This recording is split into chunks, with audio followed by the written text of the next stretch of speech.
Shout out to the dads and the rest of the mentors on this mentors trip with the Caps. We needed ya. We needed a little mentor magic, and you all came through big time and got us the 2 points. Caps win 4-1 over the defending Stanley Cup champion Florida Panthers in Florida. Let's get into it, babes. Here's your scoring summary. First period. Florida gets the first goal of the game 7 minutes in. Niko Mikkola, I believe they said that's his first regular season goal in the last 85 plus games or something. So he gets this one here and you're just kind of like, okay, great, here we go. But the Caps, they would answer before the first period was finished with, and it is Lars Eller in the year 2024 scoring a goal for the Washington Capitals. That is Eller's first goal with the Caps since being traded back here from Pittsburgh. Love to see it. Sneaky shot by Eller to beat Panthers netminder Spencer Knight. And what a pass by Jakob Chychrun to find Eller cross ice to begin with. 1-1, your Caps tie it up with a little over 2 minutes remaining in the first period. Assists are by Jakob Chychrun and Hendrix Lapierre. Good to see Lappy getting on the board there again as well. Second period. Not much going on here at all, really. No scoring in the second period. The third period, however, Caps on the power play, and who else but one of the NHL's leading assist men in Dylan Strome to set up Jakob Chychrun. Chychrun with a beautiful heads-up shot here as he intentionally waits for Pierre-Luc Dubois to set the screen in front before letting that shot go. Seriously, watch this in slow motion and you can see that Jakob Chychrun has his head up the whole way here, and the minute that Spencer Knight's eyes are gone, that is when he fires this puck. 2-1 for your Washington Capitals.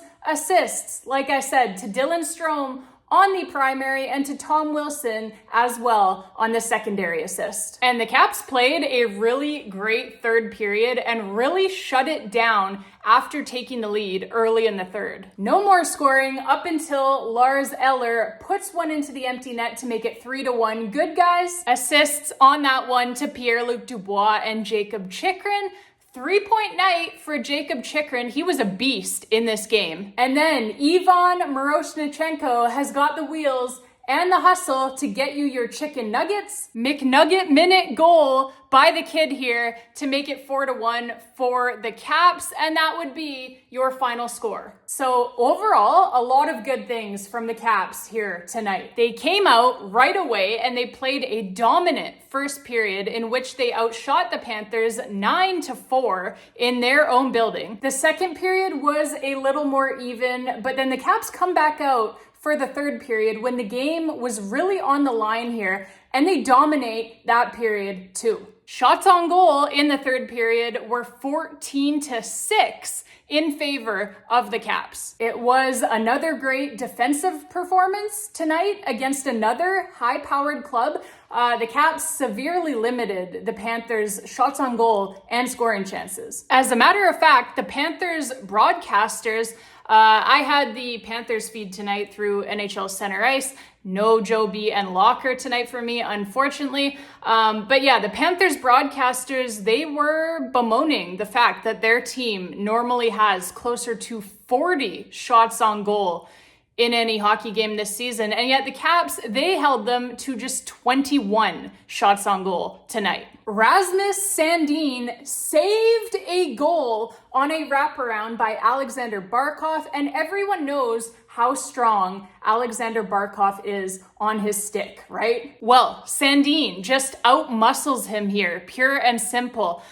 Strong on his stick, Sandin is, to prevent Barkov from tucking the goal on what was a wide open cage. And yeah, the Caps are the stingiest team in the National Hockey League defensively in the third period. They've given up only 13 goals against in third periods this season through 21 games. That's 21 third periods, folks, where they have only given up a grand total of 13 goals against. That is absolutely insane. And shout out once again to the league's third-ranked penalty kill, 4 for 4 tonight with some huge kills.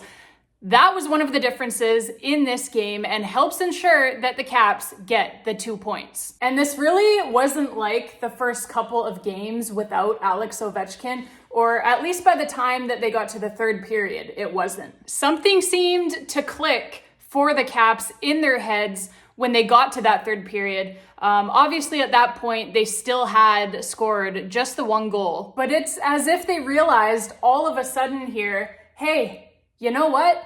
We are still a great offensive team. Even without Alex Ovechkin, we can still create here and we can still score. And they took over that third period to win the hockey game. Spencer Knight, by the way, actually has the highest save percentage in the third period of any goaltender in the NHL this season, and he certainly showed why again here. The Caps, importantly, got one past him in the third period to get the victory, but they could have and should have had a lot more goals here in this third period, the way that they were playing and the chances that they were creating, if not for several huge stops by Spencer Knight. So props to him. And of course, it is a lot easier to give guys on the other team props when you have won the game. All right, Caps fans, that is going to be it for this one. Thank you all so much for watching, babes. As always, I appreciate all of you guys so much. We're having a blast here.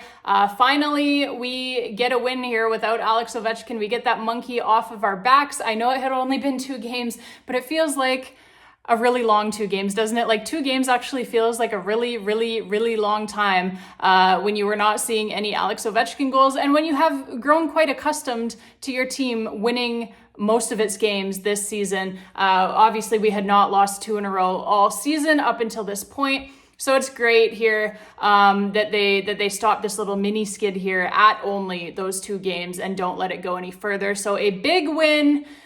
Very big win, actually, against a tough opponent, obviously the defending Stanley Cup champions in the Florida Panthers, and to do it in their building where they have always been, at least in the last several years, have always been very good, very strong. So a big win for the Caps in Florida's own building. Love to see it. A big 2 points. And those will be an important 2 points because the next game coming up is going to be a tough one as well. Next up, the Caps they continue on this Florida road trip, and they have got the Tampa Bay Lightning in Tampa Bay, obviously the second game of this mentors trip for the Caps. So hopefully the mentors, the dads, and all of the other mentors as well. Hopefully they can continue bringing this magic here for the Caps, and the Caps can get them another win so that they see 4 out of a possible 4 points here. But yeah, Tampa Bay, that's going to be a pretty tough game. I don't know if you saw, but they absolutely spanked the Colorado Avalanche 8-2. In their most recent game. So it's going to be a tough one. We will be back here on the YouTube channel after that one as well with your post-game video recap. As always, babes, I know I say it a lot. I say it all the time, but thank you all so much for being here. I really do appreciate you guys so much.